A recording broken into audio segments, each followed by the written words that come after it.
ସକାଳୁ ବାସି ମୁହଁରେ ମାତ୍ର 3 ଥର ପଢ଼ି ଦିଅନ୍ତୁ ଏହି ଗୋଟିଏ ମନ୍ତ୍ର। ଗ୍ୟାରେଣ୍ଟି ଦେଉଛି ସନ୍ଧ୍ୟା ସୁଦ୍ଧା ସେ ଝିଅ ଆପେ ଆପେ ପଟିଯିବ। ନିଜେ ଆସି ଆପଣଙ୍କ ସହିତ କଥା ହେବ, ଆପଣଙ୍କୁ ଭଲ ପାଉଛି ବୋଲି କହିବ। ଆପଣଙ୍କ ପ୍ରେମରେ ଏମିତି ଦିବାନୀ ହେଇଯିବ କି ଆପଣଙ୍କୁ ଛାଡ଼ି ଗୋଟେ ମୁହୂର୍ତ୍ତ ବି ରହିପାରିବନି। କେବଳ ଆପଣଙ୍କୁ ସକାଳୁ ଉଠିବା ମାତ୍ରେ ବାସି ମୁହଁରେ ମାତ୍ର 3 ଥର ଏହି ମନ୍ତ୍ରକୁ ପଢ଼ିବାର ଅଛି। ତାପରେ ଦେଖିବେ ଚମତ୍କାର। ଗ୍ୟାରେଣ୍ଟି ଦେଉଛି ଯେଉଁ ଝିଅ ପଟୁନଥିଲା ସେ ଝିଅ ଆପେ ଆପେ ପଟିଯିବ। ହଁ ଫ୍ରେଣ୍ଡସ୍, ଯଦି ଆପଣ କେଉଁ ଝିଅ ବା ବିବାହିତା ସ୍ତ୍ରୀକୁ ମନେ ମନେ ଭଲ ପାଉଛନ୍ତି କିନ୍ତୁ ଯେତେ ଚେଷ୍ଟା କଲେ ମଧ୍ୟ ତାକୁ ପଟେଇ ପାରୁନାହାନ୍ତି, ଆଉ ଆପଣ ଚାହୁଁଛନ୍ତି କି ସେ ଝିଅ ବା ବିବାହିତା ସ୍ତ୍ରୀ ନିଜେ ଆସି ଆପଣଙ୍କୁ ଭଲ ପାଉଛି ବୋଲି କହୁ, ତେବେ ଆଜିର ଏହି ବଶୀକରଣ ଭିଡ଼ିଓଟି ଆପଣଙ୍କର କାମରେ ଆସିବ। କାରଣ ଆଜିର ଏହି ଭିଡ଼ିଓଟିରେ ମୁଁ ଆପଣଙ୍କୁ ଶିଖେଇବି ଏମିତି ଏକ ମହାଶକ୍ତିଶାଳୀ ବଶୀକରଣ ମନ୍ତ୍ର। ଏହି ବଶୀକରଣ ମନ୍ତ୍ରକୁ ଆପଣ ସକାଳୁ ବାସି ମୁହଁରେ ପଢ଼ିବା ମାତ୍ରେ ଗ୍ୟାରେଣ୍ଟି ଦେଉଛି ସେ ଝିଅ ବା ବିବାହିତା ସ୍ତ୍ରୀ ଆପଣଙ୍କର ବଶରେ ହେଇଯିବ। ପାଗଳି ପରି ଆପଣଙ୍କୁ ଭଲ ପାଇବ। ଆପଣଙ୍କ ପ୍ରେମରେ ଏମିତି ଦିବାନୀ ହେଇଯିବ କି ଆପଣଙ୍କୁ ନ ଦେଖି ଗୋଟେ ମୁହୂର୍ତ୍ତ ବି ରହିପାରିବନି। ନମସ୍କାର ଫ୍ରେଣ୍ଡସ୍, ଓଡ଼ିଆ ଫଣ୍ଡା ଚ୍ୟାନେଲକୁ ଆପଣମାନଙ୍କୁ ସ୍ୱାଗତ। ଆଜିର ଏହି ବଶୀକରଣ ଦୁନିଆର ସବୁଠାରୁ ସହଜ କିନ୍ତୁ ମହାଶକ୍ତିଶାଳୀ ବଶୀକରଣ। ଯିଏ ବି ଏହାକୁ କରିଛି 100ରୁ 100% ସଫଳ ହେଇଛି। ବର୍ଷ ବର୍ଷ ଧରି ଭାଙ୍ଗି ଯାଇଥିବା ପୁରୁଣା ପ୍ରେମକୁ ଫେରାଇ ଆଣିପାରିଛି। ଶାଶୁ, ନଣନ୍ଦ, ଦିଅର, ଭାଉଜ କାହାକୁ ବି ନିଜ ବଶରେ କରି ତାଠାରୁ ନିଜର ମନ ମୁତାବକ କାମ ହାସଲ କରିପାରିଛି। ତେଣୁ ଆପଣ ବି ମୋ କଥା ମାନି ମାତ୍ର ଗୋଟିଏ ଥର କରିକି ଦେଖନ୍ତୁ। ତାପରେ ଦେଖିବେ ଚମତ୍କାର କିପରି ସେହି ସମୟଠାରୁ ସେ ଝିଅ ବା ବିବାହିତା ସ୍ତ୍ରୀ ଆପଣଙ୍କ ପ୍ରେମରେ ଦିବାନୀ ହେଇଯିବ। ଯାହା ଚାହିଁବେ ତାହା କରିବ, କୌଣସି ପ୍ରକାର ବାଧା ଦେବ ନାହିଁ। ତେବେ ଏହି ବଶୀକରଣ ବିଧି ଆପଣ କିପରି କରିବେ ମୁଁ ଆପଣଙ୍କୁ ଶିଖେଇବି। ସମ୍ପୂର୍ଣ୍ଣ ପ୍ରୟୋଗ ବିଧି ଠିକ୍ ଭାବରେ ଶିଖେଇବି। ଜାଣିବା ପାଇଁ ମୋର ଆପଣମାନଙ୍କୁ ଅନୁରୋଧ କି ଆପଣ ଭିଡ଼ିଓଟିକୁ ମୂଳରୁ ଶେଷ ପର୍ଯ୍ୟନ୍ତ ଧ୍ୟାନ ସହିତ ଦେଖିବେ। ତେବେ ଯାଇକି ଆପଣ ସମ୍ପୂର୍ଣ୍ଣ ପ୍ରୟୋଗ ବିଧି ଜାଣିପାରିବେ। ଅଧାରୁ ଛାଡ଼ିକି ପଳେଇଲେ ଆପଣ କିଛି ବି ବୁଝିପାରିବେନି। ପରେ କହିବେ ଗୁରୁଜୀ ଆପଣଙ୍କର ବଶୀକରଣ କାମ କରୁନି। ଦେଖନ୍ତୁ, ବଶୀକରଣ ବିଧି ଜାଣିବା ପୂର୍ବରୁ ମୋର ଗୋଟିଏ ଛୋଟିଆ ଅନୁରୋଧ ଶୁଣି ନିଅନ୍ତୁ। ଯେଉଁପରି ଆପଣ ଭଗବାନଙ୍କୁ ମାନୁଛନ୍ତି, ଭଗବାନଙ୍କ ଉପରେ ବିଶ୍ୱାସ ରଖିଛନ୍ତି, ନିଜର ସବୁ ଦୁଃଖ କଷ୍ଟ ଅସୁବିଧା ଭଗବାନଙ୍କୁ ଜଣାଉଛନ୍ତି, ଯଦି ସେ ଅସୁବିଧାର ସମାଧାନ ନ ହେଲା ତାର ମାନେ ନୁହେଁ କି ଭଗବାନ ନାହାନ୍ତି। ସେହିପରି ତନ୍ତ୍ର ମନ୍ତ୍ର ହୁଏ, ବଶୀକରଣ କାମ କରେ, କିନ୍ତୁ ଏହାକୁ ଆପଣଙ୍କୁ ସିଦ୍ଧ କରିବାକୁ ପଡ଼ିବ। ପ୍ରୟୋଗ ବିଧିକୁ ଠିକ୍ ଭାବରେ କରିବାକୁ ପଡ଼ିବ।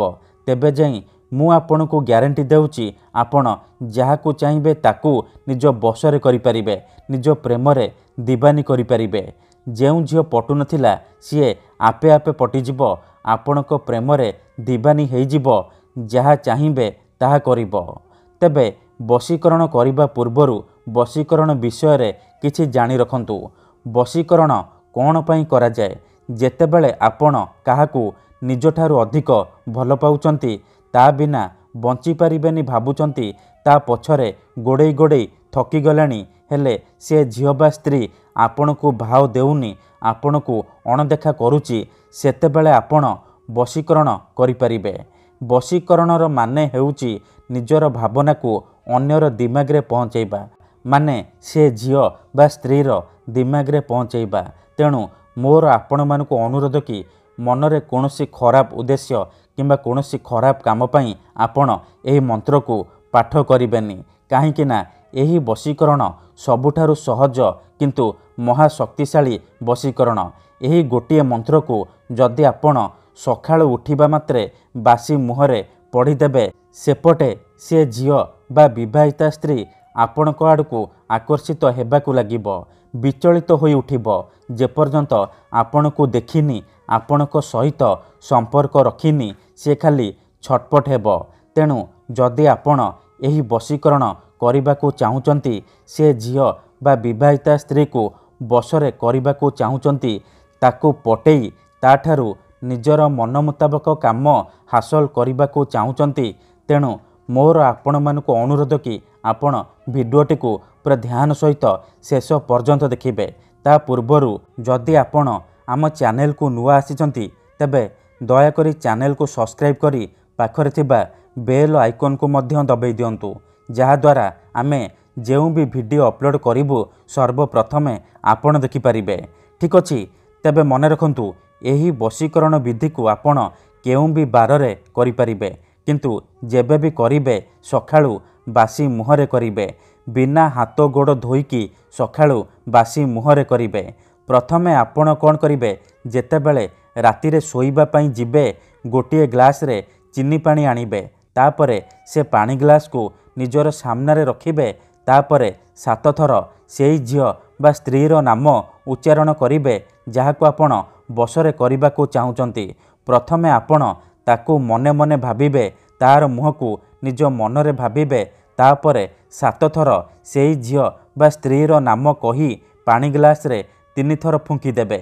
ତାପରେ ସେ ପାଣି ଗ୍ଲାସକୁ ନିଜର ଖଟ ତଳେ ରଖିକି ଶୋଇପଡ଼ିବେ। ଯଦି ଆପଣ ଖଟରେ ଶୋଉନାହାନ୍ତି, ତଳେ ଶୋଉଛନ୍ତି, ତେବେ ଆପଣ ସେ ପାଣି ଗ୍ଲାସକୁ ନିଜର ମୁଣ୍ଡ ପାଖରେ ରଖିକି ଆପଣ ଶୋଇପଡ଼ିବେ। ସକାଳୁ ଉଠିବା ମାତ୍ରେ ଆପଣ ବାସି ମୁହଁରେ, ବିନା ହାତ ଗୋଡ଼ ଧୋଇକି ଆପଣ ବାସି ମୁହଁରେ ଆଖି ବନ୍ଦ କରିକି ସେଇ ଝିଅ ବା ବିବାହିତା ସ୍ତ୍ରୀକୁ ମନେ ମନେ ଭାବିବେ, ତାର ମୁହଁକୁ ନିଜ ମନରେ ଭାବିବେ। ତାପରେ ଏହି ମନ୍ତ୍ରକୁ 3 ଥର ପଢ଼ିବେ ଆଉ 3 ଢୋକ ପାଣି ଆପଣ ପିଇଦେବେ। ଦେଖନ୍ତୁ, ମନେକର ଆପଣ ଯେଉଁ ଝିଅ ବା ସ୍ତ୍ରୀକୁ ବଶରେ କରିବାକୁ ଚାହୁଁଛନ୍ତି ତାହାର ନାମ ହେଉଛି ସବିତା, ତେବେ ଆପଣ ଏହିପରି ମନ୍ତ୍ରକୁ ପଢ଼ିବେ। ସବିତା ତୀବ୍ର ବଶୀଭୂତଂ, ସବିତା ତୀବ୍ର ବଶୀଭୂତଂ। ଥରେ ଆପଣ କହିବେ ସବିତା ତୀବ୍ର ବଶୀଭୂତଂ, ଗୋଟିଏ ଢୋକ ପାଣି ପିଇଦେବେ। ଆଉ ଥରେ କହିବେ ସବିତା ତୀବ୍ର ବଶୀଭୂତଂ, ଆଉ ଗୋଟିଏ ଢୋକ ପାଣି ପିଇଦେବେ। ଏହିପରି ଆପଣ ଲଗାତାର 3 ଥର କହିବେ ଆଉ 3 ଢୋକ ପାଣି ଆପଣ ପିଇଦେବେ।